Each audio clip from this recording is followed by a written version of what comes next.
Nung mag-umpisa po ang impeachment trial, napag-usapan yung impeachment rules.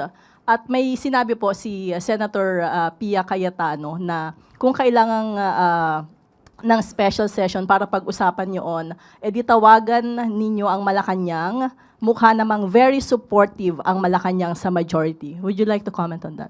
Unang-una, gusto po nating kamustahin si Senator Pia Cayetano. Kamusta na po ba, Senator Pia Cayetano? Dahil sa tuwing nagsasalita siya very recently, ay lagi siyang parang hinihingal. At di natin alam kung excitement, anxiety, pero siguro napansin niyo rin na medyo hingal na hingal si Senator Pia sa kanyang pananalita. Well, anyway, kung yun ang kanyang suhestyon, siguro hindi niya na kailangan mag-utos sa iba. Maaari naman niya siguro itong gawin. But sinasabi niya na ang Pangulo ay suportado ang majority. Nagsalita po ang Pangulo. Sa isang panayam, kung tayo nagkakamali ay sa kapihan, sinabi naman niya na kung anuman ang isinasagawa, nagiging desisyon sa Senado, ito naman ay kanyang susuportahan. At ito naman, ang desisyon naman, ang nagwawagi lagi ay kung anong sinasabi ng majority.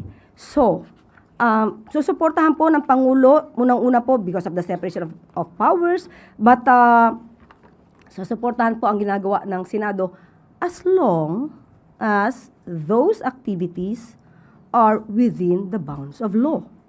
So, di naman po niya susuportahan ang desisyon ng majority kung ito ay mayroong pag-uutos para sa isang lock and load order, ang pag-ayon sa pagpapaputok ng isang General Aplaska at hindi rin naman po siya sasang-ayon sa isang pagpapatakas sa katulad po ni Senator Bato. Mga gawain malamang na mayorya pero hindi po yan sasang-ayunan ng Pangulo. So basta tama lang po at naaayon sa batas, naaayon sa proseso, na naaayon sa jurisprudence, yan naman po ay susuportahan ng Pangulo.